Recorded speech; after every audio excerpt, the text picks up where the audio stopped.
Пес ударил сетку так, что провисший металл зазвенел, как старый радиатор в отопительный сезон. Воздух в узком бетонном коридоре пропах хлоркой, мокрой шерстью и страхом, а еще свежей кровью, потому что у молодого ловца собак из рукава уже сочился темный ручей. Я стоял в 3 шагах от клетки и видел не этого серо-рыжего зверя с вывернутыми от ужаса глазами. Я видел пыльную улицу чужого города, вспышку, как от сварки, и то, как мой пес падает, даже не успев вскрикнуть. «Отзовите его», — сказал я хрипло. «Сейчас же». Мальчишка с электрошокером в руке дернулся, как будто ток ударил по нему самому, но не по псине. «Вы кто вообще такой?» Он почти срывался на визг. «Видите, что он творит? Его завтра уже усыпят и правильно сделают». Пес снова кинулся в сетку, грудью, всем телом, так, будто пытался прошибить не проволоку, а какое-то невидимое стекло между собой и тем, кто стоял перед ним. Он не рычал по-настоящему, не бросался вперед, как делают злые собаки. Он метался и искал. Головой вверх, по углам потолка, по голым лампочкам, по бетонным перемычкам, по воображаемым крышам вокруг. Он боялся не нас. Он ждал удара сверху. Я это знал слишком хорошо, чтобы спутать с чем-то еще. И в какой-то момент этот шум, звон сетки, крики парня, истеричное эхо по коридору просто оборвался в моей голове.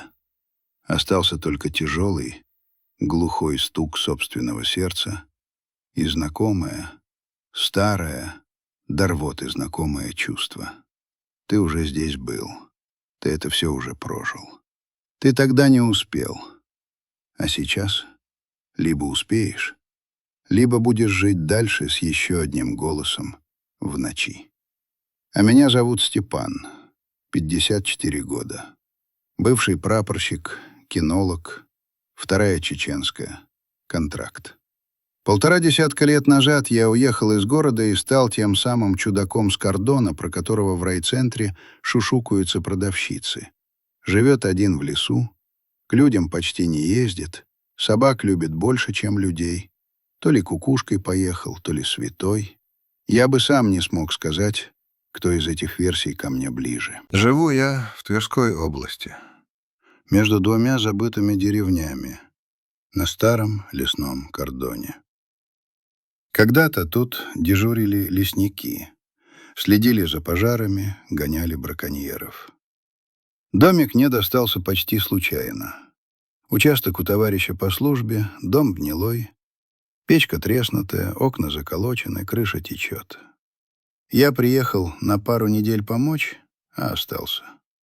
Заклеил окна, сложил печь заново, крышу залатал рубероидом, а людей оставил там, на трассе, за остановкой, дальше, где начинается другая жизнь.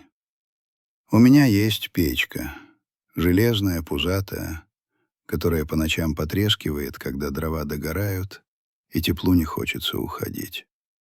Есть старая Нива, зеленая, в белых царапинах, как будто по ней 20 лет когтями вели. Есть колодец, в который зимой приходится ходить с ломом, лед выбивать.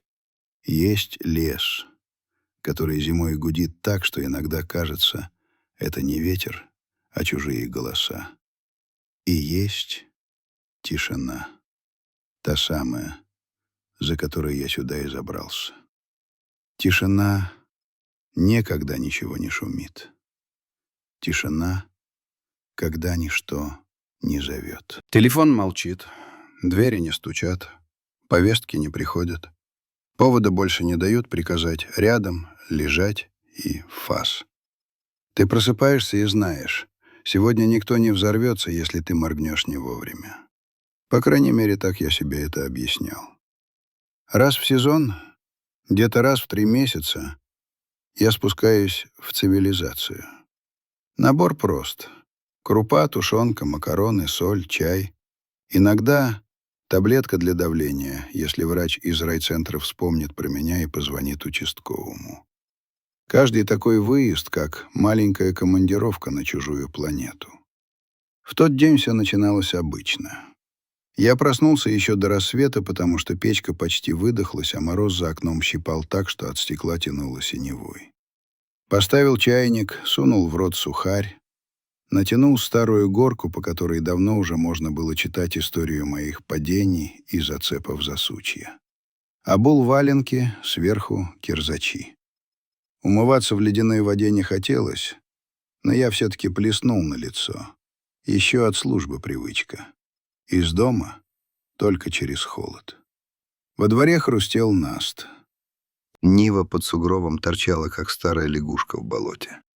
Я, отбрев снег от капота, открыл дверь. Внутри запах бензина, старого поролона и чего-то родного, теплого.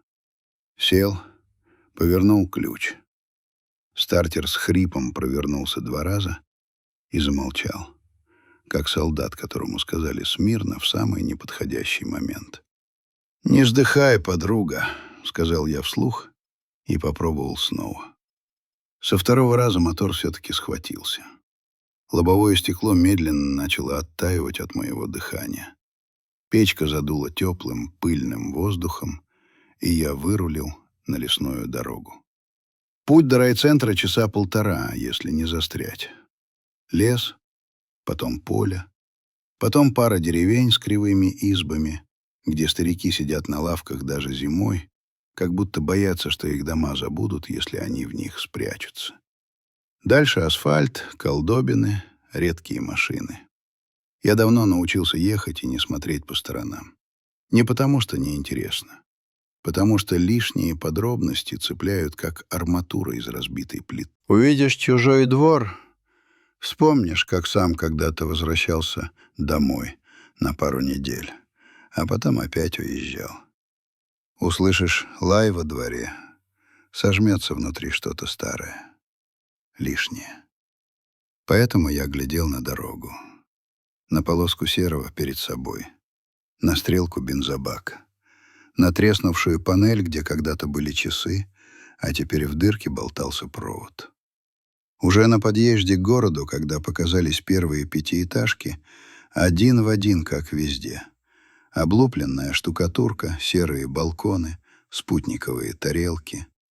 Я почувствовал привычное нежелание. Как будто с меня сейчас стянут ватник и скажут: «Ну все, давай обратно в людей. Улыбнись, скажи, как живете?» Я обычно старался заехать, купить все в раз и сразу уехать. Но в тот день маршрут подложил мне мину. Наш приют, официально он называется «Муниципальный центр временного содержания животных», стоит почти на выезде из города, за автосервисом и складом стройматериалов. Когда-то рядом росли тополя, теперь торчат одни пни. Бетонный забор, желтая покосившаяся табличка. Я всегда отворачивался, проезжая мимо. Не потому, что не любил собак, наоборот. Лай из-за стен бьет куда громче любой артиллерии. Те, кто это не слышит, не поймут. В тот раз отворачиваться не получилось. Я еще только подъезжал к повороту, как услышал сквозь закрытые окна, в тот мороз стекло не опускают, звук, от которого у меня внутри все стало как стекло. Это был не просто лай. Это был удар. Как если бы в железную дверь изо всех сил лупили головой и грудью. Глухой, ритмичный. Между ударами короткое, срывающееся на вой рычание. Я машинально сбросил газ. Нива захрипела, словно сама не хотела связываться с этим местом. Можно было повернуть голову, сделать вид, что не услышал, прибавить газу, доехать до 5, взять свою гречку, вернуться в лес. Я так делал уже много раз. Но сейчас к этому глухому стуку добавился еще один звук. Тонкий, почти женский вскрик. Потом ругань. Потом слово, которое я у себя в голове всегда связывал с санитаркой, подающей черный пакет. Все усыплять. Нога сама легла на тормоз. Машина рывком съехала на обочину и встала. Я посидел еще минуту, слушая, как в ушах стучит кровь. Потом выдохнул, открыл дверь, вдохнул мороз и этот знакомый тяжелый запах мокрого города. Выхлоп, дым, дешевый табак, чья-то жареная картошка с первого этажа. «Не твое», — сказал я тихо сам себе, — «не твой мир». И все-таки захлопнул дверцу и пошел к воротам приюта. Во дворе было скользко. Набитый снег с коркой льда, на котором кто-то посыпал горсть песка, больше для отчета, чем для пользы. Слева ряды вольеров, справа сарай, дальше административный корпус с кривой крышей. У ворот стояли двое. Одного я знал заочно. Директор приюта Павел Петрович Соловьев. Лет под 60, сухой, с седыми висками и глазами человека, который очень устал объяснять одно и то же людям, которые ничего слушать не хотят. На нем была темная куртка, фуражка, будто он до сих пор по привычке надевает форму, только без погон. Второй молодой, лет 30 максимум. Щетина, синяя куртка с нашивкой «Отлов», в руке толстый черный ошейник, в другой — электрошокер. Из-под куртки уже темнела мокрая полоса. Кровь. Парень ругался, сжимая руку. «Я ему еще раз говорю, Павел Петрович!» — почти кричал он, захлебываясь от боли и злости. «Это не собака, это черт знает что!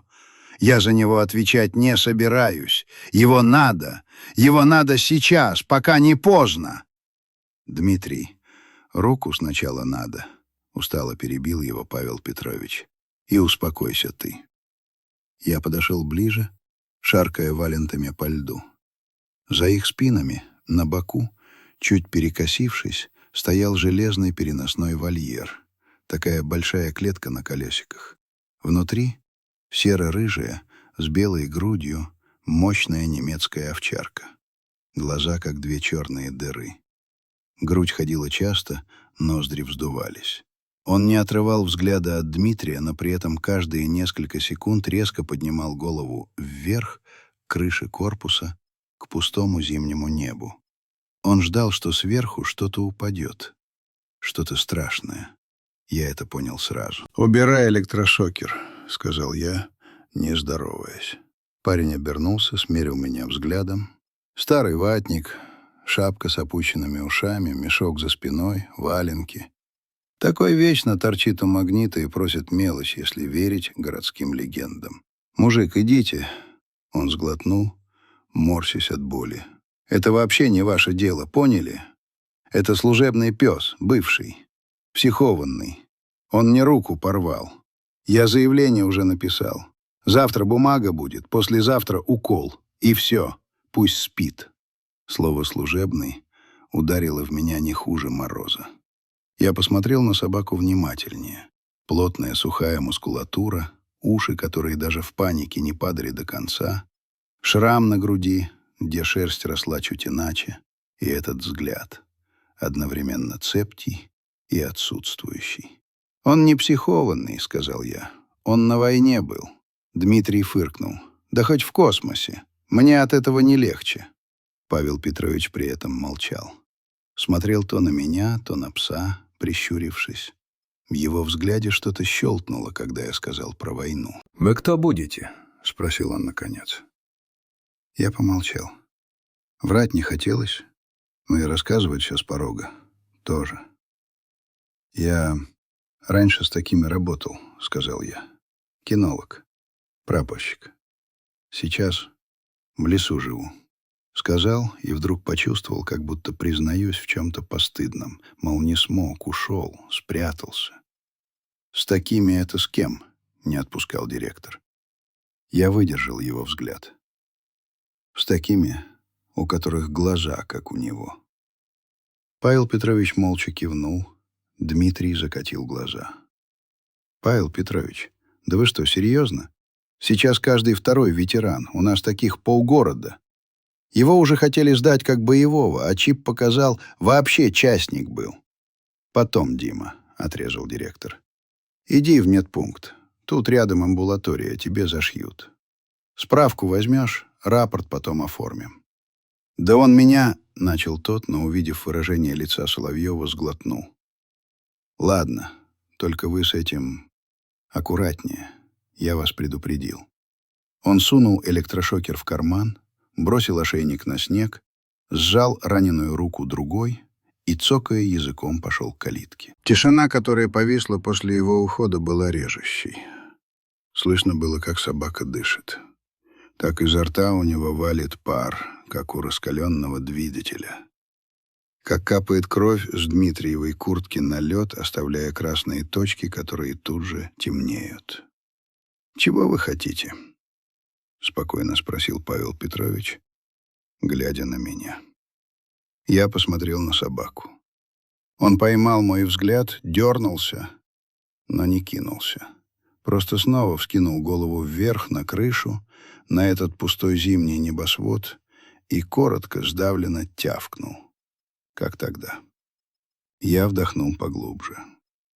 «Дайте мне с ним посидеть», — сказал я. «Просто рядом. Без ваших...» Я кивнул на электрошокер на поводок.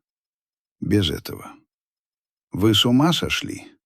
Павел Петрович не повысил голоса, но в нем появилась сталь. «Если он вас сейчас порвет, у меня не то что приют. У меня вся жизнь псу под хвост.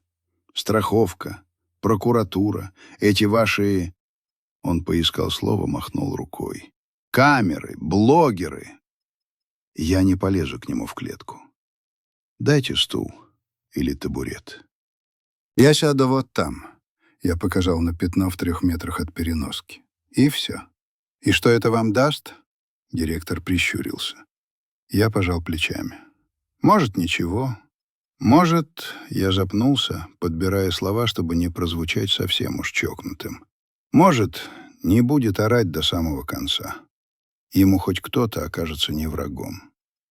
Павел Петрович и еще секунду-другую смотрел на меня, потом тяжело вздохнул. «Стул!» — крикнул он куда-то в сторону. «Лена!» Из двери корпуса высунулась девушка в зеленом халате с маской, спущенной на подбородок. Лет 25, глаза усталые, но не пустые. «Там, в комнате персонала, табуретка», — махнул ей директор. «Принеси». Она исчезла. Собака в клетке снова ударил грудью в сетку, но уже без того бешеного напора. Скорее, по инерции. Как человек, который по привычке идет к двери в камере, зная, что она все равно закрыта. «У него кличка есть?» — спросил я. «По документам — Буран», — ответил Павел Петрович. Я кивнул. Имя ему подходило. Северное. Тяжелое. Только этот Буран был не стихия, а тот, кто когда-то в стихию ходил по приказу. Табуретка оказалась старой, трехногой, с потрескавшейся краской. Я поставил ее там, где обещал, сел, положил руки на колени. Снял шапку, убрал в карман. Девушка, Лена, судя по имени на бейджике, смотрела на меня с любопытством и тревогой. «Ему нельзя близко», — тихо сказала она. «Он, правда, кидается». «Я не подойду», — ответил я. «Вы можете идти. Я тут сам сижу». «Если что, я рядом», — вмешался Павел Петрович. «Орать не стесняйтесь». Я хмыкнул. «Я уже накричался в жизни», — сказал я. «Теперь вот посижу». Они отошли. Остались только я, собака и длинный бетонный коридор, по которому тянуло сквозняком. Лампы под потолком жужжали, как комары над болотом. Где-то дальше по вольерам собаки подвывали. Кто-то глухо, кто-то звонко. Буран смотрел на меня. Потом вверх, потом снова на меня. Он не понимал, что я делаю. Любой другой человек в его опыте или бил, или кричал, или пытался затащить его туда, где боль и страх. Я просто сидел. «Ну, здравствуй, боец», — тихо сказал я. «Опять нас списали, да?» Он дернул ухом, посмотрел. Шерсть вдоль хребта была вздыблена, но уже не встала дыбом, как иголки. Просто торчала. Я залез в карман, достал старую потрепанную книжку. Это был Чехов, рассказы. Я таскал ее с собой уже много лет. Не потому, что сильно любил именно Чехова, а потому что однажды, в совсем другую жизнь, я читал эту книжку в теплом казарменном свете, пока Агат дремал у кровати, положив голову мне на ботинок. Там, на той странице, которую я тогда не дочитал, закладка так и осталась. Я раскрыл книгу, начал читать вслух. Не для себя, для ритма. Для того, чтобы голос шел ровный, спокойный. Не команда, не мат, не приказ. Просто человеческая речь. Буран вздрогнул от первых слов. Сделал рывок к сетке, ударился, заскулил. Я не поднял головы, только перевел взгляд немного ниже, чтобы видеть его краем глаза. Пальцы удерживали книжку, как автомат когда-то, будто от этого зависела жизнь. Минут через 10 его лай стал реже. Через 20 превратился в рычание, низкое, предупреждающее, но уже без той истерики, что была. Через 40 он сел. Ноги его подрагивали. Глаза не отрывались от меня, иногда от потолка. Я читал. История про какого-то присяжного поверенного и его собаку звучала здесь странно. Но слова текли, как вода по камням. Смысл был неважен. Важно было, что мой голос не меняется, не срывается, не орет. В какой-то момент я понял, что сам начал дышать ровно, синхронно с ним. Как раньше на маршруте. Ты идешь и чувствуешь по натяжению поводка. Он еще держит. Он еще здесь. Время в таких местах течет по-другому. Сколько я просидел? Час, два? Я не знал. Плечи затекли, ноги онемели. Но вставать не хотелось. Боялся спугнуть хрупкое равновесие. Вот только шум внутри головы чуть затих, и этот чужой, обозленный пес перестал быть только угрозой. Наконец я закрыл книжку, положил ее на колени и медленно поднялся. Буран тут же вскочил, шерсть встала дыбом, из груди вырвалось хриплое «рррр». Я не смотрел ему прямо в глаза. Так не делают с нервными псами. Посмотрел куда-то в сторону, на ржавый болт в стене. «Все», — сказал я тихо, — «на сегодня хватит. Я приду еще». Я развернулся и пошел к выходу из коридора. «Ну как вам, доктор Дулиттл?» — услышал я сзади голос Павла Петровича. В нем не было ни насмешки, ни злобы. Скорее, усталый юмор, которым люди защищаются, когда мир ведет себя непонятно. «Он не злой», — сказал я, поворачиваясь. «Он просто оттуда. У него голова там осталась». Я кивнул куда-то мимо окна, за которым серело зимнее небо. «Там, это где?» — тихо спросила Лена, которая вышла из кабинета, держа в руках кружку с чаем. «Там, где сначала стреляют, а потом спрашивают, кто ты», — ответил я. «Документы на него есть?» Она переглянулась с директором. «Есть какие-то», — сказала. Хозяин сдал его 5 дней назад. Кричал, что пес поехал крышей. Детей пугает, кидается. Угрожал застрелить сам, если мы не возьмем. Я, дура, уговорила взять. Под ответственность. Она виновата, прикусила губу. «Ты не дура», — спокойно сказал Павел Петрович. «Дурак — это я, что послушал». Но он пожал плечами. «А что делать? Мы же приют, не пункт приема макулатуры». «Посмотреть можно?» — спросил я. «Документы». В кабинете было тепло. Батареи шипели, как сердитые кошки. На окнах конденсат, стекло запотело, и кто-то нарисовал на нем пальцем смешную мордочку. Стол завален бумагами, папками. Лежала открытая папка с логотипом госуслуги. Видно, кто-то только что мучил сайт, пытаясь оформить какую-то отчетность. Лена рылась в стопке пластиковых файлов. «Вот», — наконец сказала она, протягивая мне прозрачную папку. «Конверт, копия договора, ветеринарный паспорт, еще какая-то бумага военная, я так и не поняла».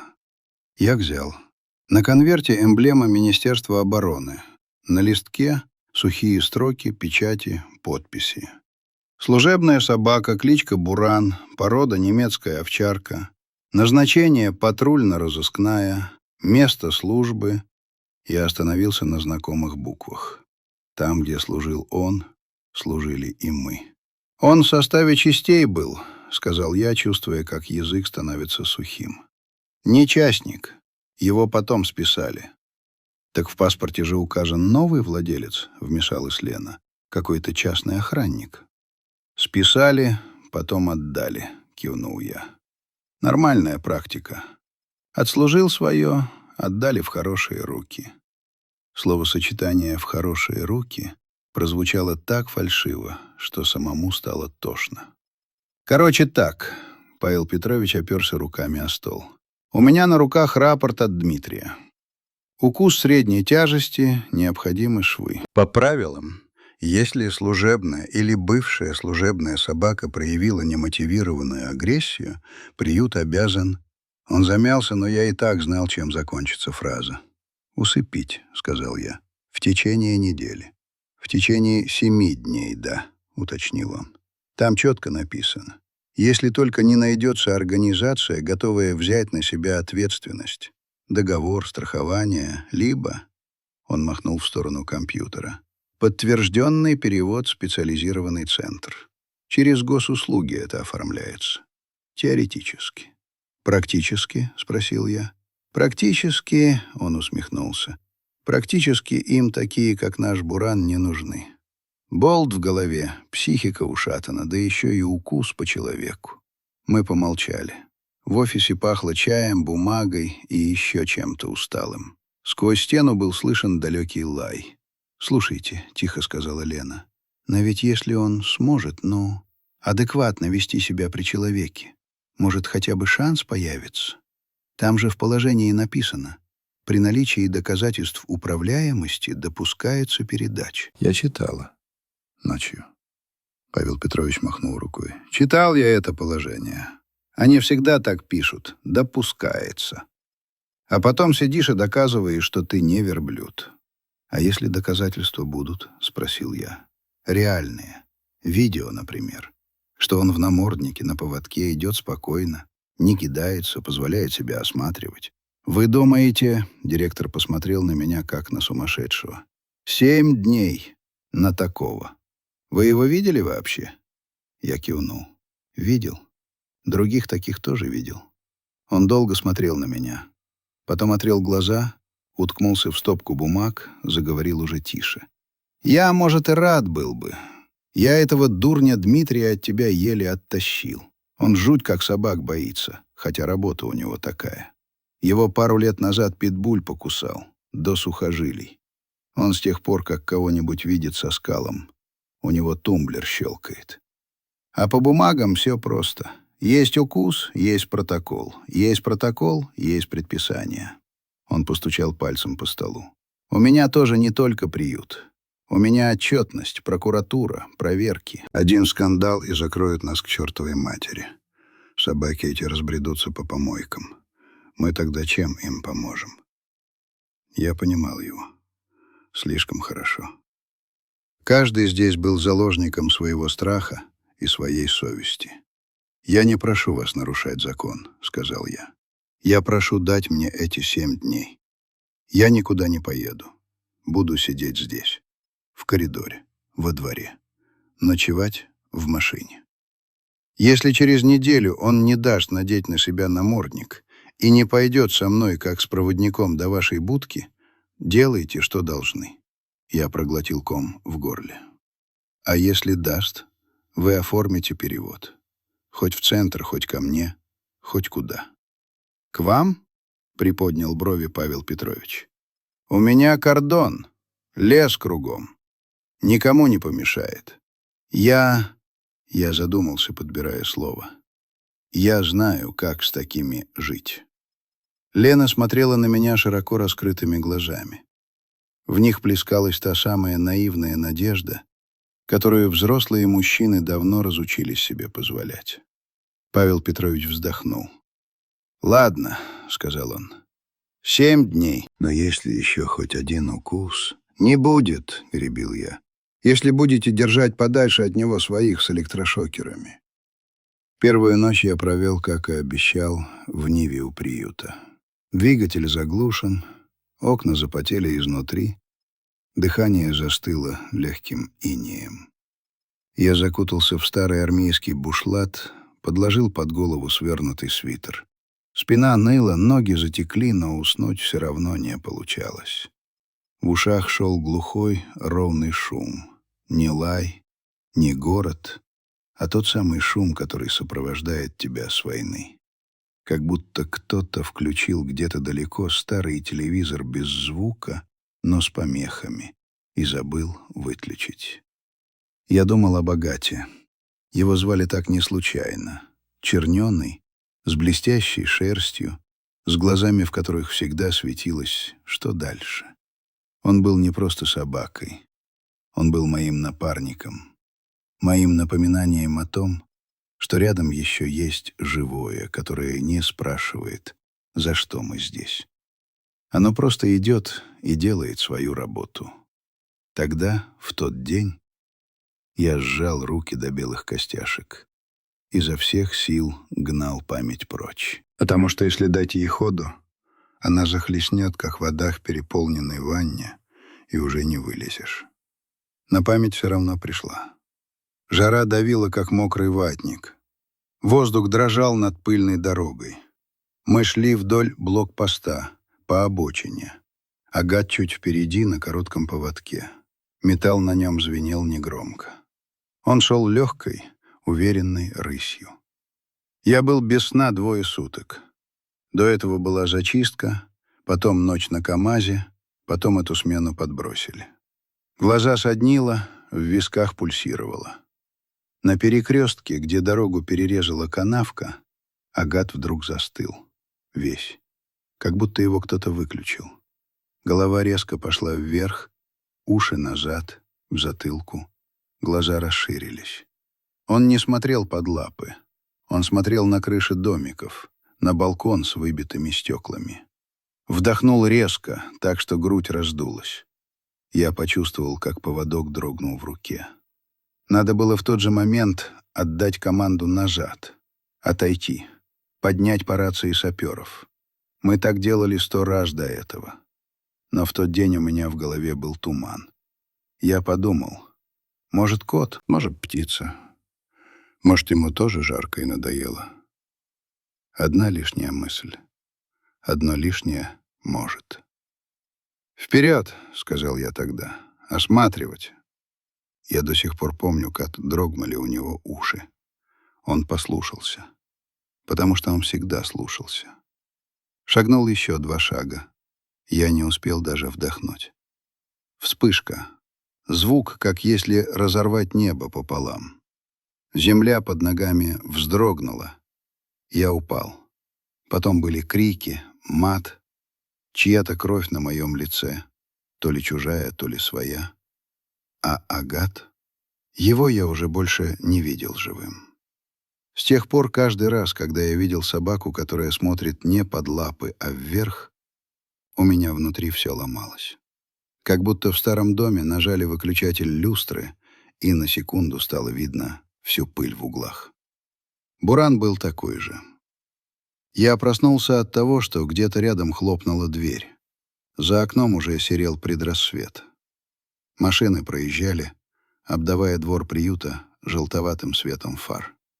Соскучившаяся по людям ворона каркнула, сев на столб. Я выбрался из машины, размялся, чувствуя, как хрустит спина. Зашел в корпус. Лена уже была там, с кружкой, с красными от недосыпа глазами. «Доброе утро», — сказала она негромко. «Вы правда тут ночевали?» «Я же обещал», — ответил я. «Как он?» «Орал до полночи», — призналась она. «Потом, не знаю. Я таблетку выпила и вырубилась. Сейчас тихо. В коридоре и правда было странно тихо. Те, что в соседних вольерах, похныкивали, поскуливали, но того истерического лая, что был вчера, не слышно. Я подошел к переноске.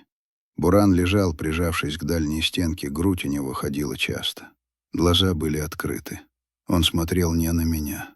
Он смотрел туда, где я вчера сидел. «Здорово», — сказал я. «Служба продолжается». Так начались мои 7 дней. Утро.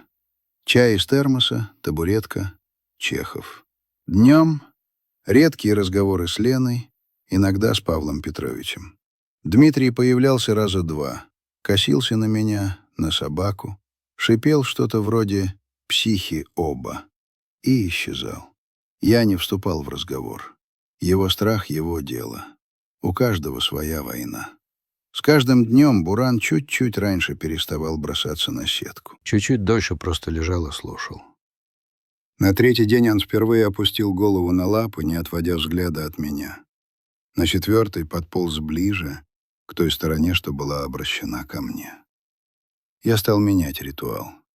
Сначала голос, потом запах. Пах я, наверное, борщом, лесом, дымом, дешевым табаком и чем-то еще, что собаки всегда во мне находили и успокаивались. Я снимал рукавицу и клал руку на сетку, ладонью наружу. Не двигаясь, не зовя, просто был. Он сначала рычал, потом переставал, потом подползал к сетке, нюхал. Его горячее дыхание пробивалось сквозь металлические ячейки и щекотало мне пальцы. Один раз он резко лизнул сетку. Коротко, как будто сам от себя этого не ожидал. И тут же отпрянул, заскулил, ушел в дальний угол. «Видела?» — прошептала Лена мне за спиной. Она теперь часто подолгу стояла в коридоре, делая вид, что протирает пол или проверяет таблички на клетках. «Видел», — сказал я. «Это он карту местности рисует».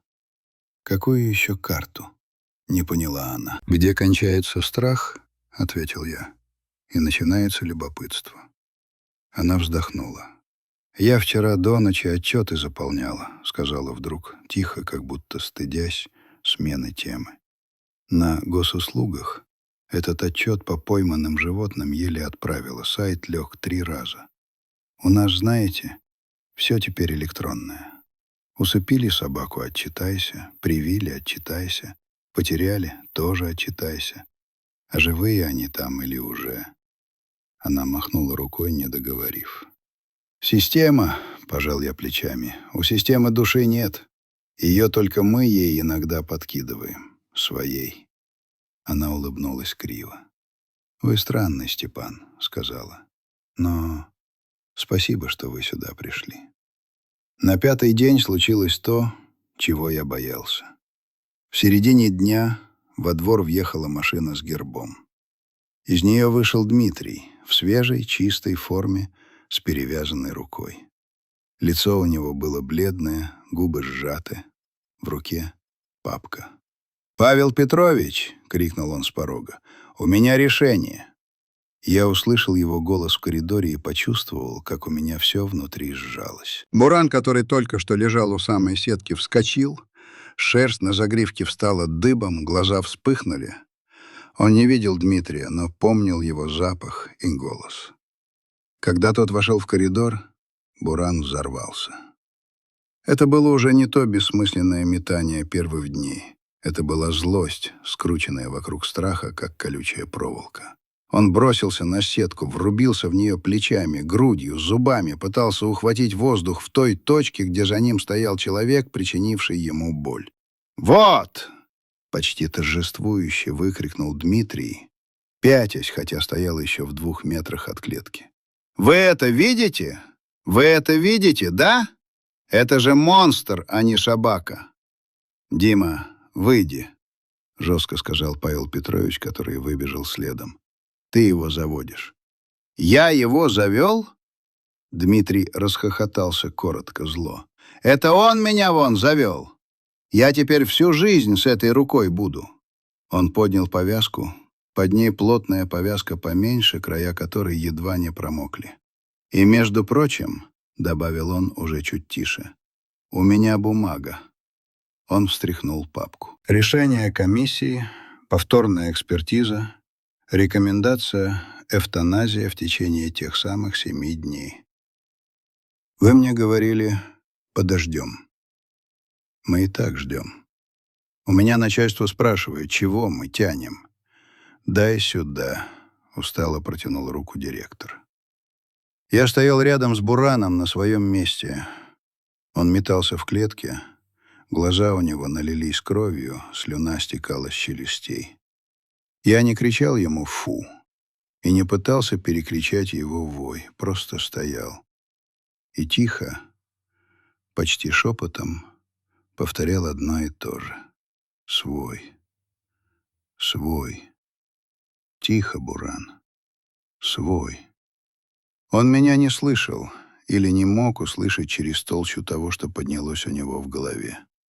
Иногда мы тоже не слышим, когда внутри орет свой собственный страх.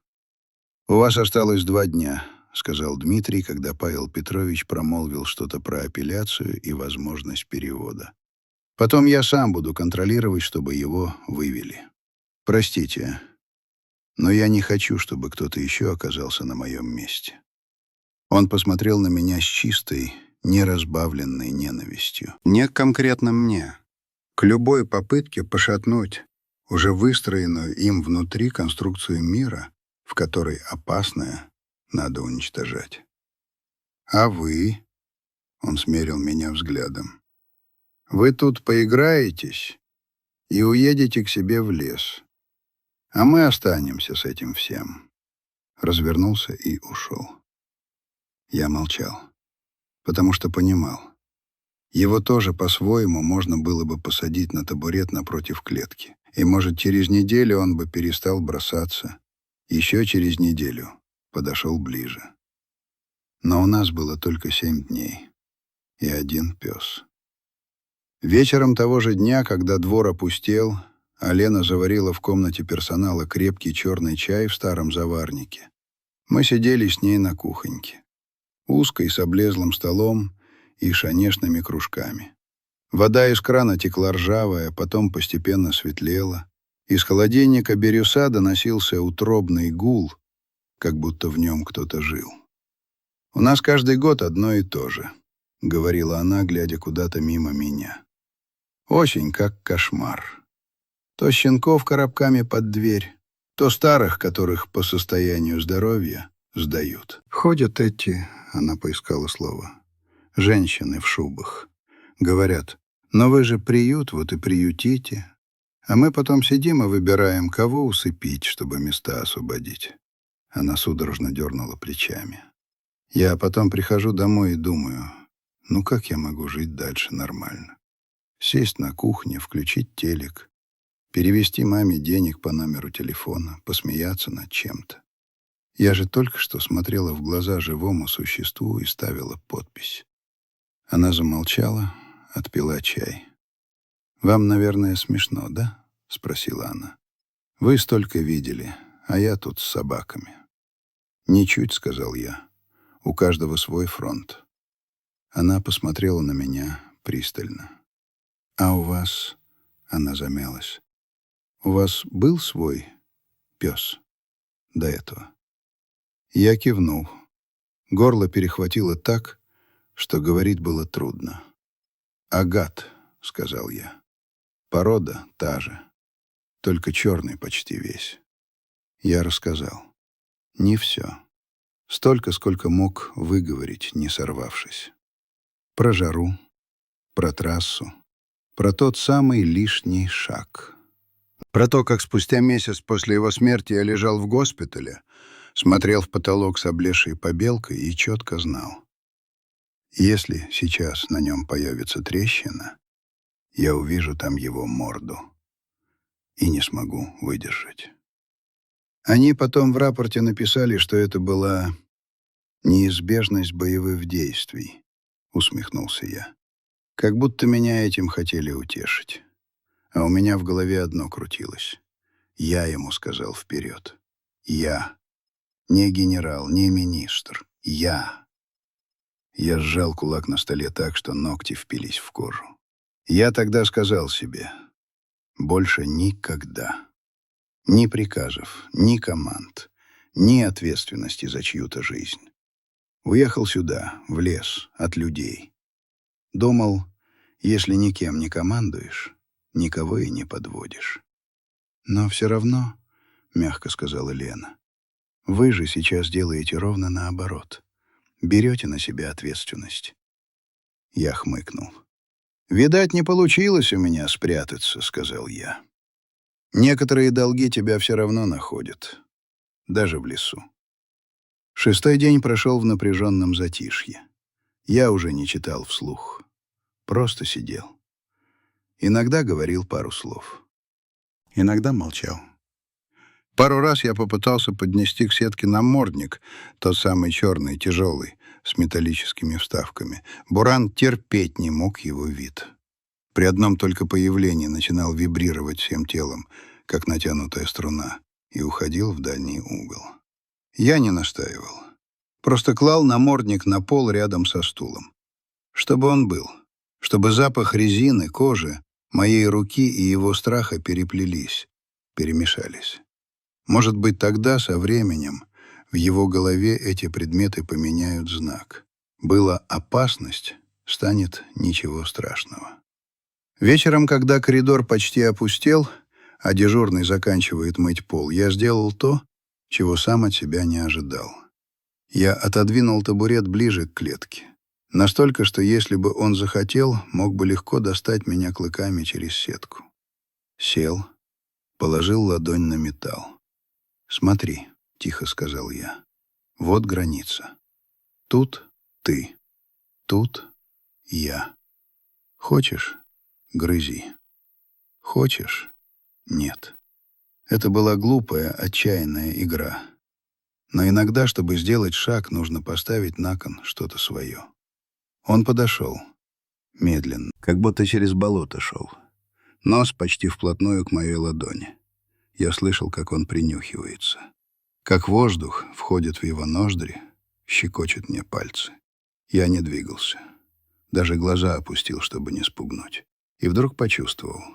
Шершавый, теплый язык на секунду коснулся кожи, хоть и через сетку. Раз и нет. Он отпрянул, зарычал на самого себя, забился в угол. «Ничего», — сказал я, отнимая руку, — «все нормально». Я тоже иногда пугаюсь, когда делаю шаг навстречу.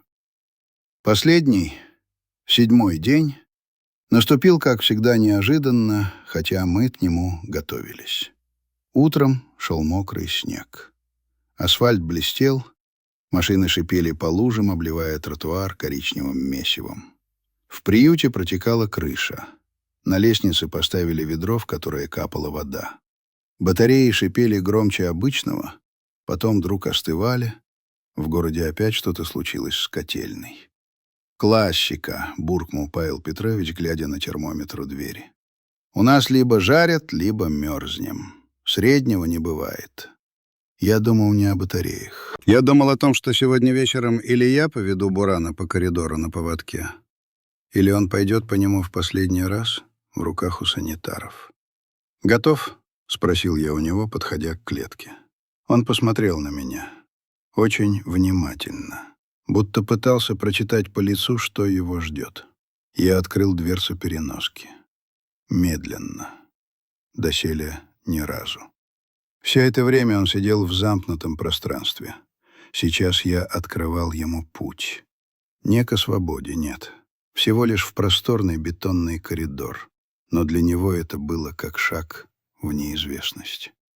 «Рядом», — тихо сказал я. Он вскинул уши. Это слово было ему знакомо. Нога моя чуть сдвинулась, показывая ему место. Он не двинулся. Я присел на корточки, не заходя внутрь клетки. Поднес руку ладонью вниз. Он обнюхал. Дрожь прошла по его телу, как электрический ток. «Рядом, Буран», — повторил я. «Пошли». Где-то позади щелкнула дверь. Лена стояла с телефоном в руках. Включенная камера. Павел Петрович чуть дальше, мрачный, сосредоточенный. Мы делали ставку на одно видео. Буран сделал шаг. Потом еще один. Лапы дрожали, как после тяжелого марша. Он вышел из переноски Остановился, посмотрел вверх, на лампы, на потолок, на двери. Я аккуратно надел на него ошейник. Он напрягся, но не рванулся. Поводок лег в мою руку, как когда-то ложился ремень от автомата. Самое трудное — намордник. Я взял его, поднес к его морде. Он замер. В глазах вспыхнуло что-то очень знакомое. То самое «нет, только не это». Я видел, как в голове у него тут же всплывают картины. Грубые мужские руки, крики, удары, намордник, как начало боли. «Тихо, тихо», — бормотал я. «Это не оттуда. Это отсюда». Я коснулся пластика его носом. Он дернулся. Я отдернул руку. Подождал. Снова поднес.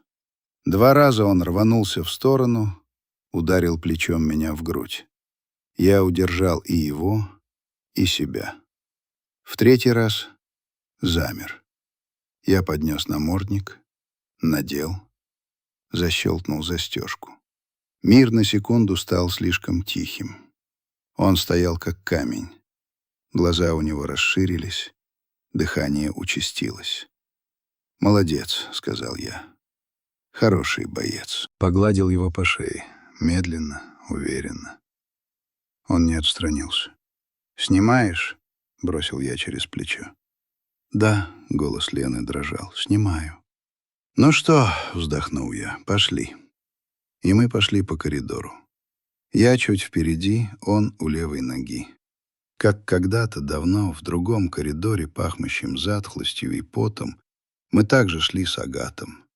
Только там в конце нас ждали улица и жаркий воздух. Здесь двор приюта, ржавые вольеры и шлагбаум. Но для Бурана это было одно и то же. Выход. Он пару раз косячил, дернулся в сторону, услышав звон миски, замер, когда из соседнего вольера залаяли, но не сорвался. Ни разу. Намордник остался на месте. Поводок натянут, но не вырван. Для меня каждый его шаг был как выдох, как вычеркнутая палочка из приговора. У ворот мы остановились. Я присел, посмотрел ему в глаза. «Все», — тихо сказал. Выдохнули. Дальше не наша зона. Дальше бумажки. Лена отключила запись. У нее на глазах блестели слезы. Он смог», — прошептала она. «Он всегда мог», — ответил я. Вопрос был только, дадут ли. Оформление заняло весь остаток дня. Павел Петрович ругался с каким-то сотрудником по телефону, потом с представителем того самого специализированного центра, который когда-то мелькал в документах. Вводил данные на сайте, злился, когда страница недоступна, отсылал файлы, получал отписки. Я сидел на табурете у двери, а Буран лежал у моих ног. Уже без намордника, но с поводком, привязанным к ножке стола. Время от времени он поднимал голову, обнюхивал воздух, напоминая себе: здесь нет взрывов. Здесь только клавиатура, чай и бумага. «Все», — наконец выдохнул директор, откидываясь на спинку стула. «Отправил. Есть регистрационный номер. Формально принято. Дальше либо одобрят, либо пошлют». Он посмотрел на меня. «Но если честно, Степан, я тут кое-что подкрутил. Написал, что у нас нет возможности содержать служебного пса, но у него есть бывший кинолог, который готов взять. Что у вас отдельный дом, что вы согласны на проверку и контроль». «Проверку ко мне?» — удивился я. «В лес?»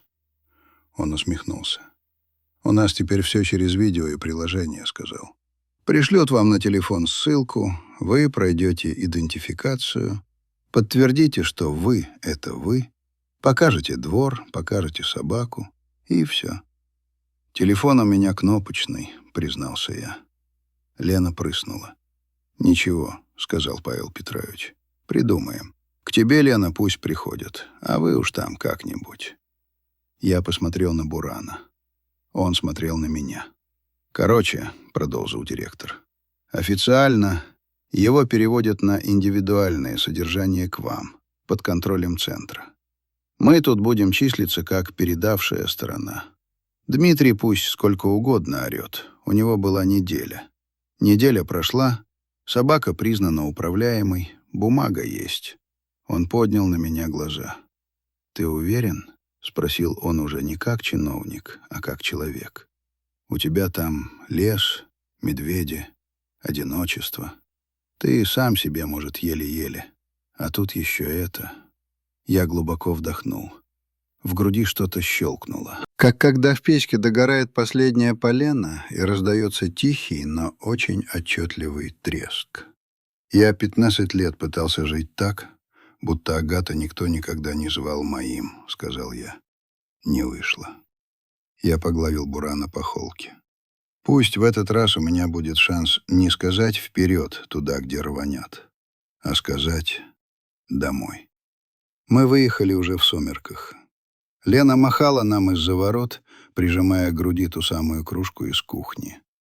Дмитрий где-то поодаль курил, делая вид, что не смотрит. Павел Петрович стоял, сунув руки в карманы, вглядывался в уходящие фары. В Ниве пахло так же, как всегда. Старым железом, бензином, пылью. К этому добавился новый запах. Мокрой шерсти, лекарства из намордника, легкой дрожи. Буран устроился на заднем сиденье, уперся носом мне в плечо. Каждые несколько минут вскидывал голову, высматривая что-то то в окне, то под потолком. Потом, убедившись, что сверху ничего не падает, вздыхал и снова утыкался в мою рубаху. Мы проезжали мимо тех самых пятиэтажек, где зажигались окна, желтые квадраты чужой жизни. На кухнях кто-то жарил картошку, кто-то ругался из-за коммуналки, кто-то переводил деньги маме по номеру телефона и говорил: «Да не переживай ты, прорвемся». Трасса постепенно пустела. Город оставался позади. Впереди начинался лес. Черная стена с редкими просветами. «Ну что, боец», — сказал я, не оборачиваясь, — «поедем, покажу тебе, где тишина живет». Он тихо тявкнул. Не по-боевому. Скорее, как щенок, который еще не знает, что его ждет, но впервые за долгое время едет не туда, где боль, а туда, где у человека в голосе нет приказа, только обещание. Я нажал на газ. Нива фыркнула и послушно рванулась вперед, по дороге к моему кордону, к моей печке, к тому месту, где когда-то я пытался спрятаться от всего мира. Теперь я ехал туда не один. Дорога в лес всегда кажется длиннее, чем из него. Когда ты уезжаешь от людей, пространство словно растягивается, неохотно отпуская тебя в твою серую, заснеженную свободу. Городские огни, эти суетливые желто-белые искры, тонули в зеркалах заднего вида, превращаясь в тусклое марево. Сначала исчезли яркие вывески сетевых магазинов, потом цепочки фонарей вдоль шоссе, и, наконец, осталась только тьма, прошитая колючим снегом в свете моих подслеповатых фар. Нива выла раздаткой на все лады, жалуясь на тяжелую ношу. Буран на заднем сиденье вел себя на удивление тихо, но я кожей чувствовал его присутствие. Он не спал. Я видел в зеркале отражение его глаз. 2 фосфорисцирующих огонька, которые то вспыхивали, когда на них падал свет приборной панели, то гасли. Он сидел прямо, напряженно, и каждый раз, когда машина ныряла в выбоину, его когти коротко и резко чиркали по дерматину сиденья. «Потерпи», — сказал я, не оборачиваясь. «Скоро приедем. 5 километров осталось». 5 километров по лесной просеке — это вечность, если у тебя под колесами каша из льда и песка, а за спиной контуженная овчарка. Здесь уже не было власти госуслуг и камер видеонаблюдения. Здесь начиналась власть елей, которые под тяжестью снега клонились к дороге, как согбенные старики в серых лохмотьях. Мы приехали к полуночи. Лес стоял недвижно, застыв в морозном оцепенении. Когда я заглушил двигатель, тишина не просто наступила. Она обрушилась на нас, тяжелая, как ватное одеяло. Только металл остывающего мотора пощелкивал в темноте. Тик, тик, тик, отмеряя секунды нашей новой, общей жизни. Я вышел из машины. Снег под валенками скрипнул так громко, что буран внутри коротко рыкнул. «Свои!» — выдохнул я, и облако пара тут же растаяло в воздухе. Я открыл заднюю дверь. Пес не выскочил, как сделала бы любая обычная собака, почуяв свободу и новые запахи. Он медленно, осторожно спустил лапы на снег, прижав уши. Он снова смотрел вверх. Там над черными верхушками сосен висело бездонное небо, полное холодных звезд, и для него это небо было полно угроз. «Иди за мной», — позвал я. Кордон встретил нас привычным запахом. Старое дерево, холодная зола и сушеные травы, которые я развешивал по осени. Я не зажигал свет. Сначала нужно было оживить дом. Я нащупал в темноте дверцу печи, чиркнул спичкой. Маленький огонек лизнул бересту, затрещал, и по комнате поползли дрожащие тени. Буран остановился на пороге. Он не входил, пока я не обернулся и не кивнул ему. Собака, привыкшая к дисциплине, даже в безумии ищет границы дозволенного. Он зашел, стуча когтями по некрашенному полу, и тут же забился под стол, в самое темное и узкое место. Я занялся привычным делом, которое всегда спасало меня от лишних мыслей. Принес из синей охапку дров, березовых, сухих, звенящих на морозе. Растопил печь по-настоящему. Дом начал медленно прогреваться. Сначала оттаяли углы, потом перестал идти пар изо рта. Запахло березовым дымом, лучшим парфюмом для человека, который решил уйти из мира. Я поставил чайник на плиту, старый, эмалированный, с отбитым краем. Пока вода закипала, я достал из шкафа миску. «Ужинать будем?» — спросил я Бурана. Он не ответил, только глаза блеснули из-под стола. Я положил ему тушенку, перемешанную с кашей, которую сварил еще вчера. Поставил миску на пол, но не рядом со столом, а чуть поодаль, чтобы не давить на него своим присутствием. Сам сел на скамью, обхватив руками кружку с горячим чаем. Чай был крепкий, с чабрецом. Такое обычно пьют в карауле, чтобы не заснуть. Или после тяжелого перехода, чтобы согреть не только тело, но и душу. Я смотрел на пламя, которое гудело за стеклянной дверцей печи, и думал о том, что 7 дней назад я и представить не мог, что буду сидеть здесь не один. 15 лет одиночества — это долгий срок. Ты привыкаешь к тому, что в доме нет звуков, кроме твоего собственного дыхания. Ты привыкаешь, что тебе не нужно ни на кого оглядываться. И вдруг это живое существо под столом. Оно дышит так же тяжело, как и ты. Оно боится того же, чего и ты. Буран выбрался из-под стола только когда я почти допил чай. Он подкрался к миске, постоянно оглядываясь. Ел жадно, почти не жуя, сглатывая куски. Я видел, как под его кожей ходят мускулы. Он был сильным псом, созданным для службы, для рывка, для защиты. И эта сила, запертая в клетке его страха, была почти осязаема. Первая ночь на кордоне оказалась испытанием. Я лег на свою кровать, застеленную старым армейским одеялом, а Бурану бросил свой старый ватник у печки. Свет выключил, оставив только красные отсветы от углей, которые плясали на потолке. Я почти заснул, когда это началось. Сначала это был тихий скулящий звук. Такой издает человек, которому снится что-то невыносимое, но кричать он уже не может. Я открыл глаза. Буран спал, но его лапы подергивались, а из горла вырывался этот хриплый, надрывный скулёж. А потом он сорвался. Он скосил на все 4 лапы и начал лаять. Нет, это был не лай, это был крик. Он метался по комнате в полной темноте, сшибая стулья. Глухие удары тел о стены, звон упавшей кружки. Пес бился в окна, пытаясь пробить стекло, пытаясь вырваться наружу, туда, в морозную ночь, потому что в его голове дом превратился в ловушку. Я соскочил с кровати, нащупал фонарик. Луч света выхватил Бурана. Его шерсть стояла дыбом. Глаза были абсолютно безумными, белки залиты кровью. Он оскалился на меня, не узнавая. Для него я был не Степаном, а еще одной тенью из его кошмаров. «Стой!» — крикнул я, и мой голос, привыкший к командам, на мгновение заставил его замереть.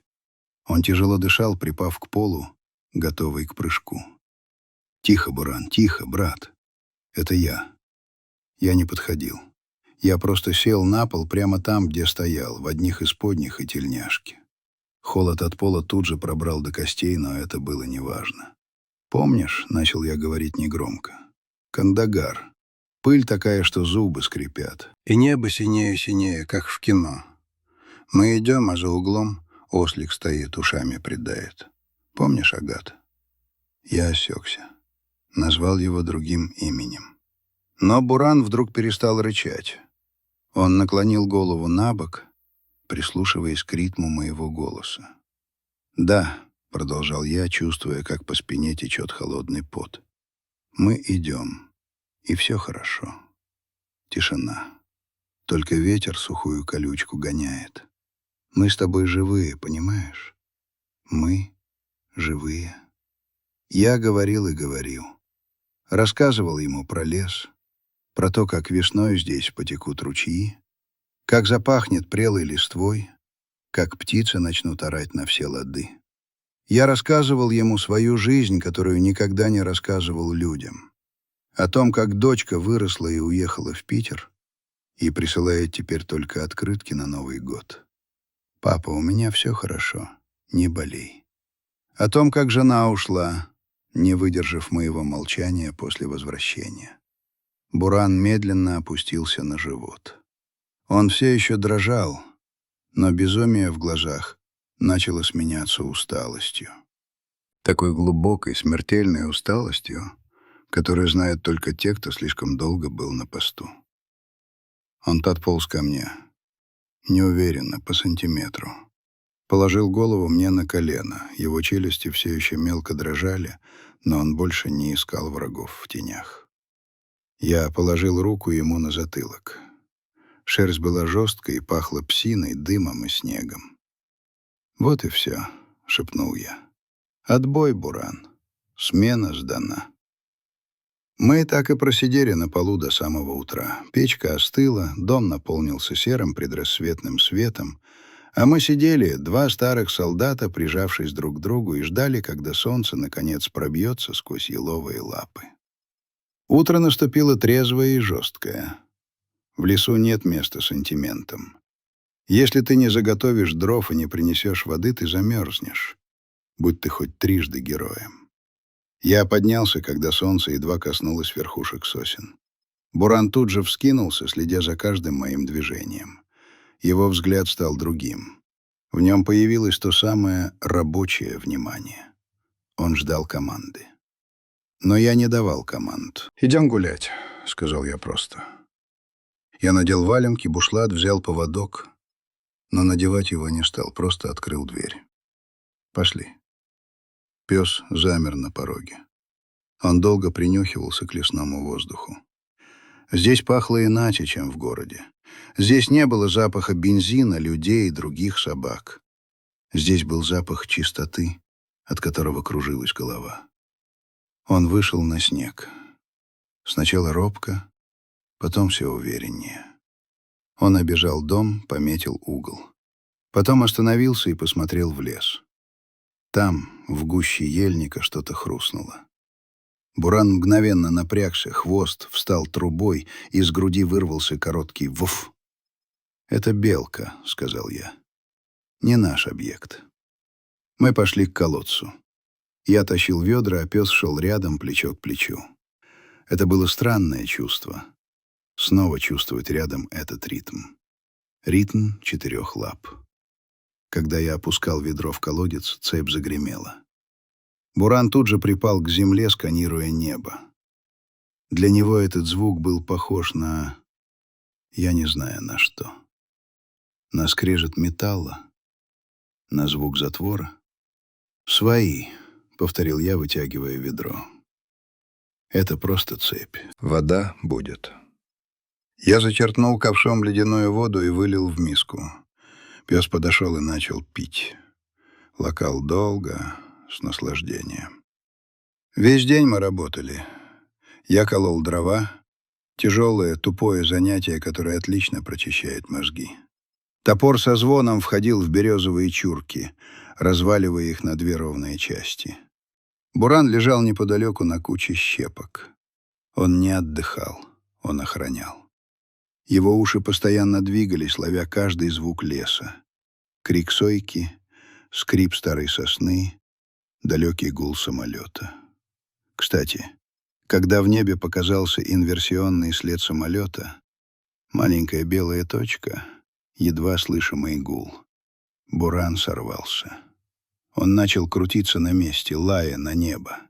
В его глазах снова появился тот самый ужас. Он пытался зарыться в снег, пытался спрятаться за поленницу. Я бросил топор. Тихо. Я подошел и обхватил его за шею, прижимая к себе. Это пассажирский. Люди летят. В отпуск летят. В Турцию или еще куда. Там тепло, понимаешь? Там песок и море. Никто не бросит на нас ничего. Слышишь?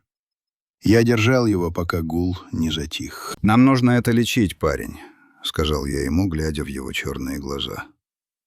Нам обоим нужно. Вечером я решил заняться связью с миром.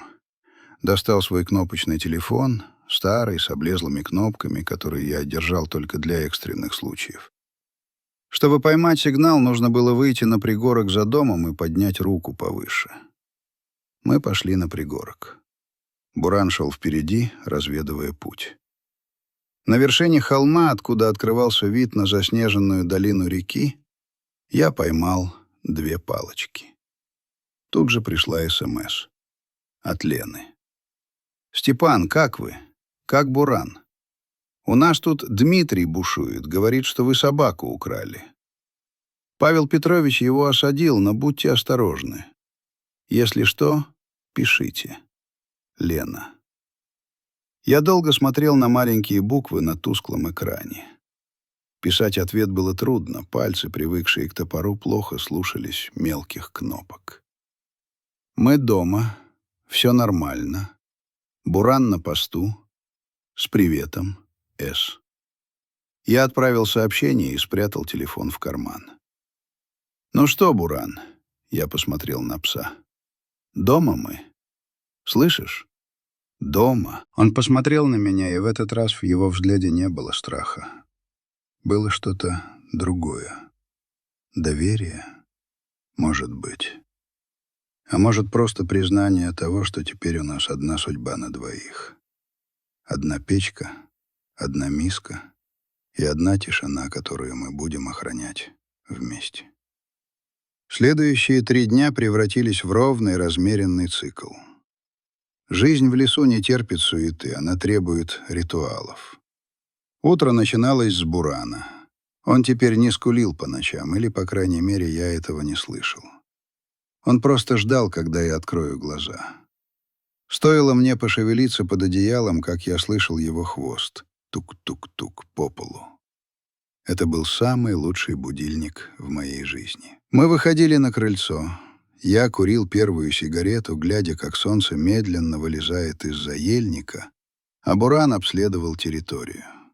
Он теперь знал каждый куст в радиусе 100 метров. Он знал, где живет полевка, знал, куда ушел заяц ночью. Потом была работа. Дрова, снег, вода. Я начал заниматься с ним. Не как с боевой собакой. Мне не нужен был убийца. Мне нужен был друг. Я достал старый теннисный мячик, который нашел в ящике со всяким хламом. «Буран, смотри!» Я кинул мяч в сугроб. Пес замер. Он посмотрел на мяч, потом на меня. В его глазах было недоумение. Служебных собак не учат играть в мяч. Их учат искать взрывчатку или задерживать преступника. Игра для него была чем-то бессмысленным. «Принеси», — сказал я. Он пошел. Не побежал, а пошел, подозрительно обнюхивая мяч. Взял его в пасть, принес и положил у моих ног. Хороший, молодец. Я потрепал его по ушам. Он зажмурился. Это был прогресс. Маленький, крошечный, но прогресс. Научились быть просто собакой и просто человеком. Без погон, без приказов, без войны. Но война не отпускала нас так просто. На 4-й день к кордону приехала машина. Я услышал звук мотора еще издалека. В лесу звук разносится на километры. Буран услышал его раньше. Он мгновенно преобразился. Весь подобрался, уши топориком, шерсть на загривке дыбом. Он не лаял. Он замер у калитки, превратившись в живое изваяние. «Свои, Буран». «Свои», — сказал я, хотя у самого сердца ёкнуло. Из-за поворота вывернул белый УАЗ. Буханка с надписью «Служба ветеринарного контроля». Машина остановилась у калитки. Из нее вышел Дмитрий, тот самый ловец из приюта. С ним был еще один мужчина, постарше, в форменной куртке, с планшетом в руках. Я вышел на крыльцо. Руки засунул в карманы бушлата. «День добрый», — сказал я, стараясь, чтобы голос звучал ровно. «Добрый, Степан», — ответил Дмитрий. В его голосе не было доброты. Была только колючая, торжествующая злость. «Проверка. Контроль условий содержания агрессивного животного». Буран у калитки издал низкий, вибрирующий рык. Он узнал Дмитрия. Узнал запах страха и электрошокера. «Собаку уберите», — потребовал мужчина с планшетом. «Мы должны зайти на территорию». Я посмотрел на Бурана. «На место», — сказал я негромко. Пес нехотя отошел к крыльцу, но глаз с пришедших не сводил. «Ну, заходите», — я открыл калитку. «Чего стоять-то?» Они вошли. Дмитрий оглядывался по сторонам с явным пренебрежением. Его взгляд задерживался на поленнице, на старой ниве, на покосившемся сарае. «Значит так», — заговорил мужчина с планшетом. «Я инспектор районного ветнадзора. Поступил сигнал о незаконном вывозе социально опасного животного». «Сигнал, значит», — я посмотрел на Дмитрия. Тот ухмыльнулся, поправляя повязку на руке. «Мы обязаны проверить», — продолжал инспектор. «Где вольер? Где цепь? Где предупреждающие знаки?» «Нет у меня вольера», — сказал я, — «и цепи нет. Он в доме живет». Инспектор что-то пометил в планшете. «В жилом помещении? Без намордника? Это грубое нарушение правил содержания собак потенциально опасных пород в условиях сельской местности». «Он не опасный», — сказал я, — «он раненый. Понимаете разницу?» «Мы понимаем цифры и пункты закона», — отрезал Дмитрий. «Павел Петрович нарушил процедуру. Он не имел права отдавать его вам без акта осмотра места содержания. Мы здесь, чтобы этот акт составить. И, боюсь, результат вам не понравится». Он подошел ближе к крыльцу, где сидел Буран. Пес снова рыкнул, глухо, из самой глубины груди. «Видите?» — Дмитрий указал на него пальцем. «Агрессия. Немотивированная. Собака представляет угрозу обществу. Ты для него угроза», — сказал я, делая шаг вперед. «Он тебя боится, а от страха до укуса 1 миллиметр. Уйди от него». «Я на исполнении!» — выкрикнул Дмитрий. «И если эта псина сейчас дернется, у меня есть полное право». Он потянулся к кобуре на поясе. Там у него был газовый пистолет или шокер, я не знал точно. Буран вскочил, мир на мгновение замер. Я видел, как пальцы Дмитрия ложатся на рукоятку. Видел, как Буран припадает к доскам крыльца, готовясь к рывку. «Буран, стоять!» Мой крик разорвал тишину леса. Пес замер. Он дрожал всем телом, но не прыгнул. Я повернулся к Дмитрию. «Уходи, Дима», — сказал я очень тихо. Так тихо, что инспектор даже не услышал. «Уходи, пока я добрый. Ты сюда приехал не проверять. Ты приехал отомстить за свою покусанную руку. Но ты мстишь не той собаке. Ты мстишь своей слабости. Дмитрий побледнел, его рука задрожала. «Мы еще вернемся», — бросил он, отступая к калитке. «С полицией вернемся. Собаку изымем и усыпим в тот же день. Помяните мое слово». Инспектор, который, кажется, сам не ожидал такого поворота, быстро пошел следом. Они прыгнули в УАЗ, и машина с ревом умчалась, поднимая тучи снежной пыли. Я остался стоять на крыльце. Сердце колотилось в ребра, как пойманная птица. Буран подошел и ткнулся носом мне в ладонь. Он тоже дрожал. «Ничего», — шепнул я, — «ничего, парень. Мы им его не отдадим, слышишь? Не отдадим». Но в глубине души я понимал. Система начала свою работу. И эта система была куда страшнее любого минного поля. Потому что на минном поле ты знаешь, где враг. А в системе враг — это бумага, печать и параграф, за которыми не видно живой души. Весь вечер я думал. Дмитрий не шутил, он добьется своего. У него есть связи, у него есть закон на его стороне, а у меня только лес и старая Нива. Я достал телефон, снова пошел на пригорок. «Лена», — сказал я, когда она взяла трубку, — «нам нужна помощь, срочно». «Что случилось, Степан?» В ее голосе была тревога. Я рассказал про визит. «Господи», — она вздохнула, — «Дмитрий совсем с ума сошел. Он в приюте всем житья не дает, орет, что добьется справедливости. Павел Петрович пытается его сдерживать, но у него самого руки связаны». «Лена, тот центр под Питером», — сказал я. «Есть способ отправить его туда завтра?» «Завтра? Но нам нужно подтверждение от них. Нужна машина, сопровождение. У нас нет времени, Лена. Завтра они приедут с полицией. Я это кожей чувствую». Она замолчала на долгую минуту. Я слышал, как она дышит на другом конце провода. «Хорошо», — сказала она наконец. «У меня есть знакомый волонтер на фургоне. Он часто возит животных. Я попробую его уговорить. Но вам нужно будет встретить нас на трассе в 6 утра. Сможете?» «Сможем», — сказал я. «Спасибо, Лена». Я выключил телефон. «Слышал?» Я посмотрел на Бурана, который сидел рядом. «Собирайся, боец. Уходим на запасные позиции». Ночь перед отъездом была длинной. Я не ложился. Собирал вещи, немногое, что мне было нужно. Смена белья, аптечка, сухари, термос. И, конечно, Буран. Я смотрел на него и думал, а что дальше? Отправлю я его в центр. Там будут врачи, специалисты, будет уход. Но будет ли там человек, который будет сидеть с ним на табуретке и читать Чехова? Будет ли там кто-то, кто назовет его братом? В 4 утра мы вышли из дома. Мороз усилился, звезды светили ярко и равнодушно.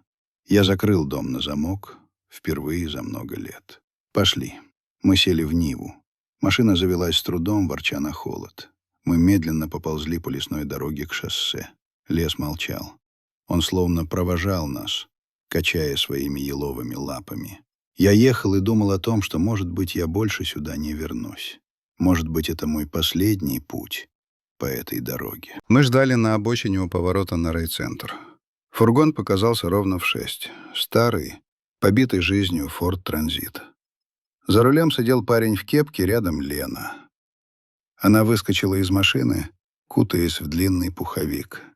«Степан, слава богу, успели!» Она подбежала к нам. Буран настороженно принюхался, но не рыкнул. Он узнал ее. «Знакомьтесь, это Сережа», — она указала на водителя. «Он довезет вас до Питера». «Нас?» — удивился я. «Конечно, нас!» Лена решительно открыла заднюю дверь фургона. «Вы что, думали, я его одного отпущу? И вас тоже?» Я посмотрел на нее, потом на Бурана, потом на свою старую Ниву, стоящую на обочине. «Но дом, кордон», — пробормотал я. «Кордон никуда не денется», — отрезала Лена. «А вот Буран без вас там не выживет. Ему не просто врачи нужны, Степан. Ему вы нужны». Я замолчал. В горле снова встал ком. «Полезай», — сказал я Бурану. Пес запрыгнул в фургон. Я зашел следом. Фургон тронулся. Мы ехали на север, навстречу рассвету, который едва брезжил над лесами Тверской области. Я сидел на полу фургона, прижимаясь спиной к холодной стенке. Буран положил голову мне на колени. «Ну что?» — шепнул я ему. «Едем, парень. Будем учиться жить заново. В большом мире». За окном проносились заснеженные поля, деревни с дымами из печей, редкие фонари. Жизнь продолжалась. И в этой жизни, вопреки всем правилам, параграфам и электрошокерам, все еще оставалось место для двух старых солдат, которые просто хотели найти свой дом. Фургон шел ровно, пожирая километры серого асфальта. Трасса М-11, спрятанная за сетчатыми заборами, была слишком стерильной, слишком быстрой для нашей истории. Мы выбрали старую десятку. Через Тверь, Вышний Волочок, Валдай. Здесь жизнь была настоящей, с покосившимися заборами, дымящими трубами и придорожными кафе, где пахнет чебуреками и усталостью. В кузове было сумрачно. Буран лежал, положив морду мне на колено, и я чувствовал, как вибрация мотора передается через его тело мне в кости. Это был странный резонанс, как будто мы оба превратились в одну деталь этой старой машины, стремящейся в неизвестность. «Степан», — тихо позвала Лена из кабины, открыв маленькое окошко в перегородке. «Спите?» «Разве тут уснешь?» — ответил я, поглаживая пса за ухом. «Как там дорога?» «Метет. За Торжком фуру развернула, стоим в пробке. Сережа говорит, к вечеру будем на месте». Я кивнул, хотя она не могла меня видеть. Пробка — это хорошо. Это давало время. В лесу у меня его было слишком много, а здесь оно вдруг стало дефицитом. Я смотрел в узкое окно фургона на пролетающие мимо деревни. Каждая из них казалась мне похожей на ту, где я вырос. Те же синие наличники, те же поленницы под шифером. Русская провинция зимой — это всегда про ожидания.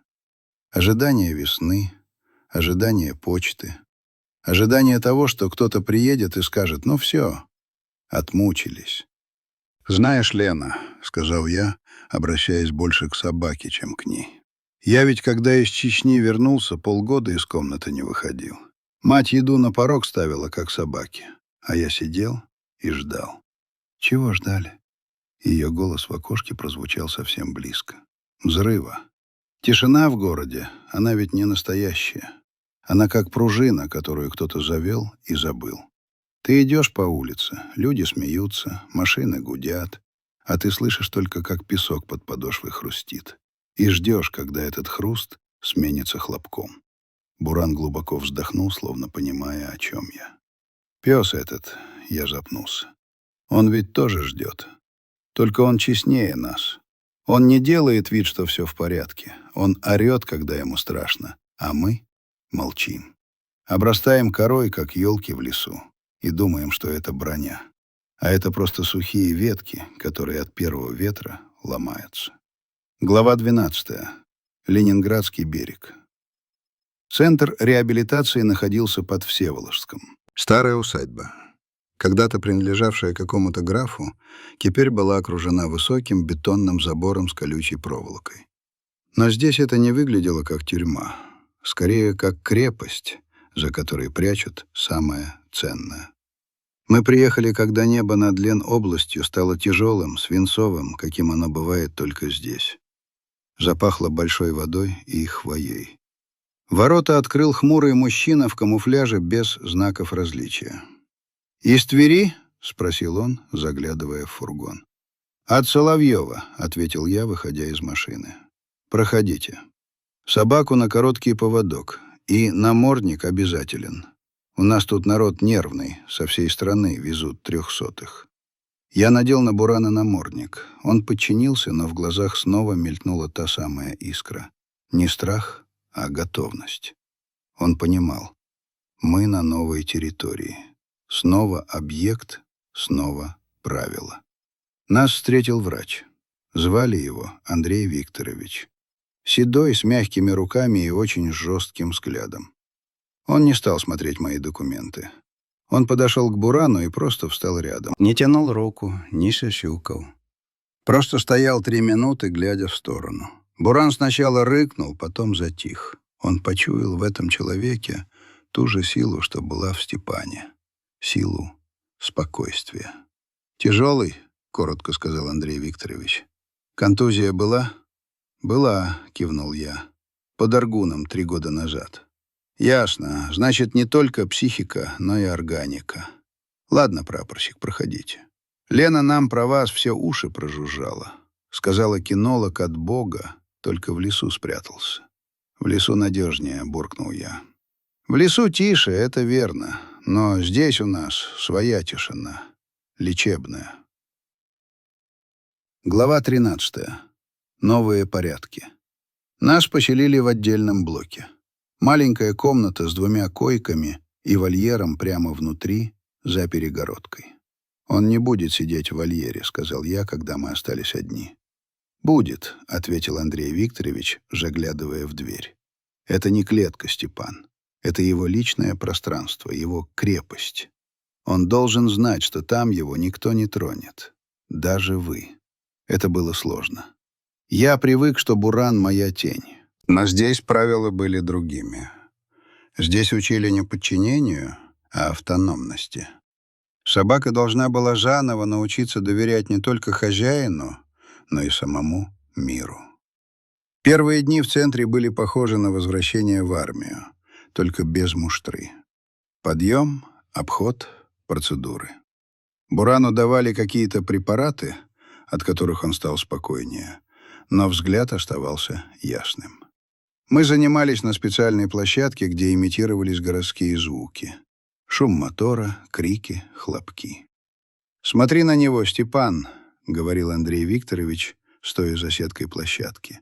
«Видишь, как он уши прижимает? Он ждет угрозы. А ты должен показать ему, что угрозы нет. Не словами, собой». Я ходил с ним кругами.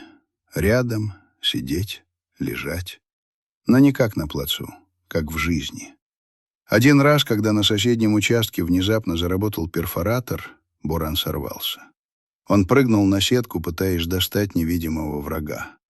Я бросился к нему, хотел прижать, успокоить. «Назад!» — рявкнул Андрей Викторович. «Не трогай его!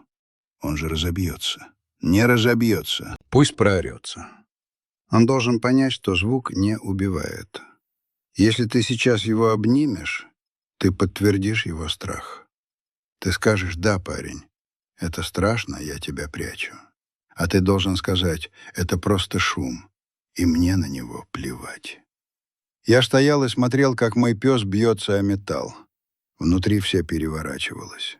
Это было больнее, чем самому под пули лезть, но я стоял. И когда Буран, выдохшись, осел на снег, глядя на меня с недоумением, я просто подошел и сказал: «Молодец, пошли дальше». В тот вечер я впервые увидел в его глазах не только доверие, но и уважение. Он понял, что я не просто его грелка и кормилец. Я его вожак, который не боится того же, чего и он. Глава 14. Тень Касаткина.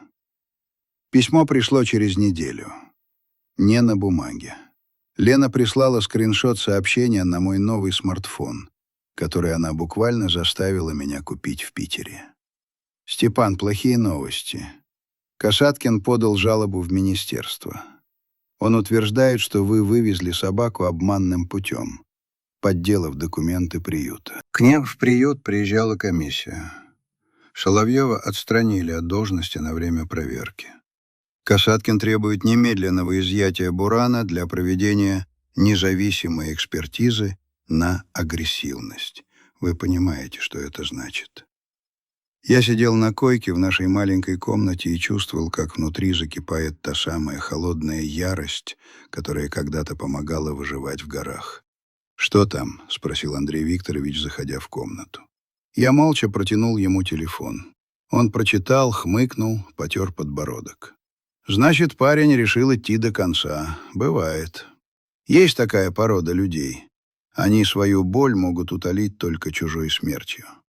Я его не отдам, Андрей Викторович. Понимаю, но по закону они могут прислать приставов. Наша база частная, но мы подчиняемся ветеринарному надзору. Если будет постановление суда об изъятии как вещественного доказательства по делу о мошенничестве, он замолчал. Нам нужно опередить их. Нам нужно официальное заключение нашей комиссии о том, что собака не просто управляема, а проходит курс лечения от ПТСР, и прерывание этого курса приведет к необратимым последствиям для здоровья животного. И нам нужен адвокат. «У меня нет денег на адвоката», — сказал я, глядя на свои мозолистые ладони. «У меня только пенсия и кордон». «Деньги — это пыль, Степан. Тут вопрос принципа. У нас есть фонд поддержки ветеранов-кинологов. Завтра приедет юрист. Будем биться». Глава 15. Бюрократическая дуэль. Адвокат оказался женщиной. Звали ее Виктория. Резкая, в строгом костюме, который смотрелся странно среди наших камуфляжей и запаха собак. Она просмотрела все бумаги за 10 минут. «Случай интересный», — сказала она, поправляя очки. «С одной стороны, нарушение процедуры вывоза. Это правда. Соловьев подставился.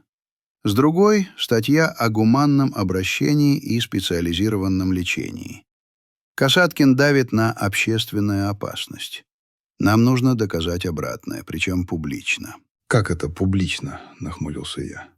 «Они хотят комиссию? Будет им комиссия, но не в их кабинетах, а здесь. Пригласим прессу. Сейчас такие истории любят. Ветеран спасает собаку-героя от злых чиновников. Сделаем из Бурана символ». Мне это не нравилось. Я не любил камер, не любил толпы. Я хотел тишины.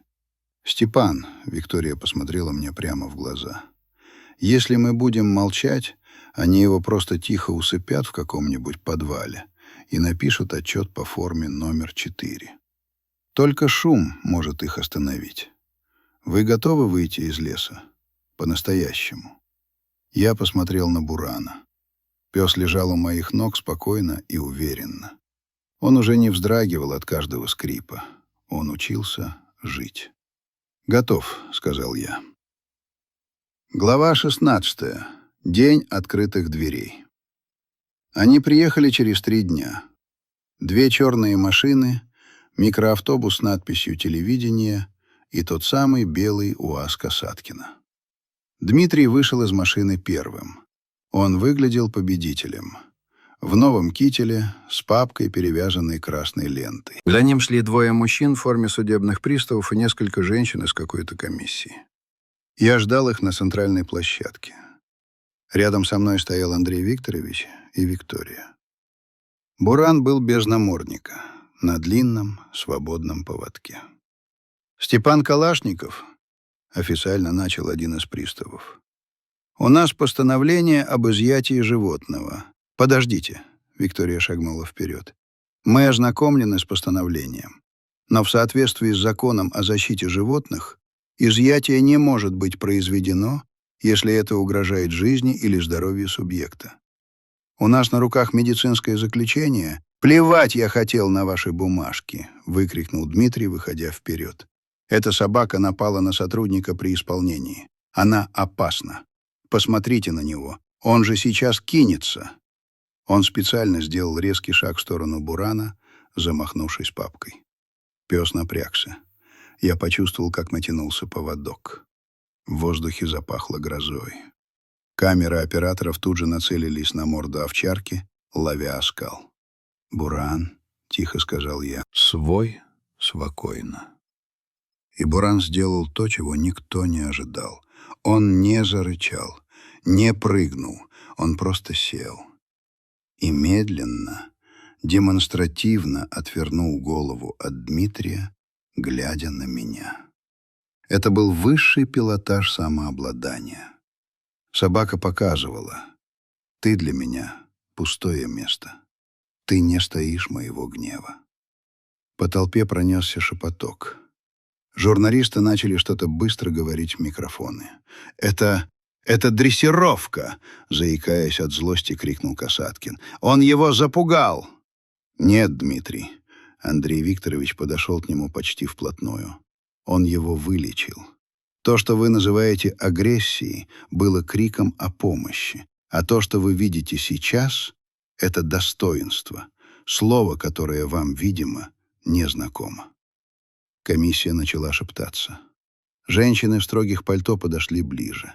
«Можно его погладить?» — спросила одна из них, та, что выглядела самой главной. «Можно», — сказал я. «Но сначала дайте ему руку. Пусть узнает ваш запах». Она протянула руку. Буран обнюхал ее, а потом аккуратно лизнул ладонь. «Боже мой!» — прошептала она. И это бешеное животное? Глава 17. Финал на бумаге. Битва в кабинетах длилась еще месяц. Были суды, были экспертизы, были статьи в газетах с заголовками типа «Сердце прапорщика». Соловьева восстановили в должности. Правда, он сам через неделю подал в отставку, сказав, что устал от системы. Касаткина перевели в другой район с понижением. Говорят, он теперь занимается бумажной работой на складе конфиската. Собаки ему больше не доверяют. А Буран?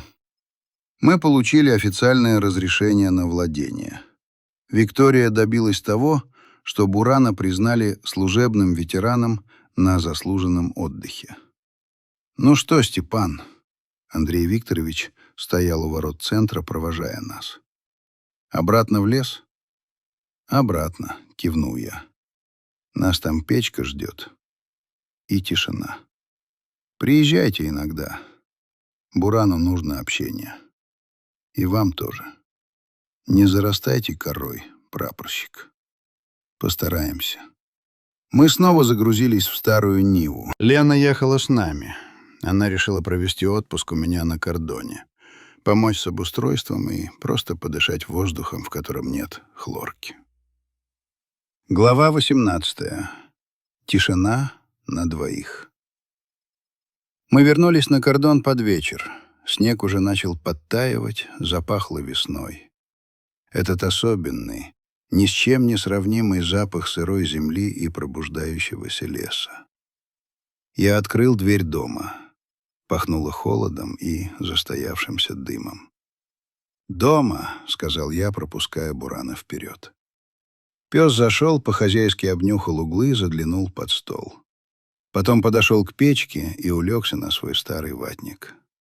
Он больше не сканировал крыши. Он знал, здесь безопасно. Я растопил печь. Лена хлопотала на кухне, грея чайник и что-то весело напевая под нос. Жизнь, которая 15 лет была застывшей картинкой, вдруг пришла в движение. Она стала шумной, иногда бестолковой, но очень настоящей. Я вышел на крыльцо. Лес стоял вокруг огромный и мудрый. Он видел много таких историй. Он знал, что все проходит. И боль, и война, и страх. Остается только земля под ногами и тот, кто идет с тобой рядом. Буран вышел следом и сел у моих ног. Он смотрел на закат. Огромное красное солнце, которое тонуло в еловых верхушках. Я положил руку ему на голову. «Знаешь, парень», — сказал я в пустоту, — «я ведь раньше думал, что тишина — это когда никого нет. А теперь понимаю. Тишина — это когда тебе больше не нужно ничего доказывать. Ни миру, ни себе». Пес тихо тявкнул в ответ. Это был короткий, уверенный звук. Звук жизни, которая победила смерть. Мы стояли на крыльце старого кордона. Два ветерана, нашедшие свой мир. И над нами, в высоком весеннем небе, больше не было врагов.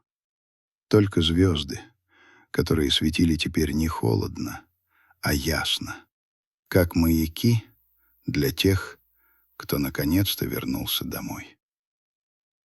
Эпилог. Спустя год на кордоне Степана Калашникова появилась новая табличка.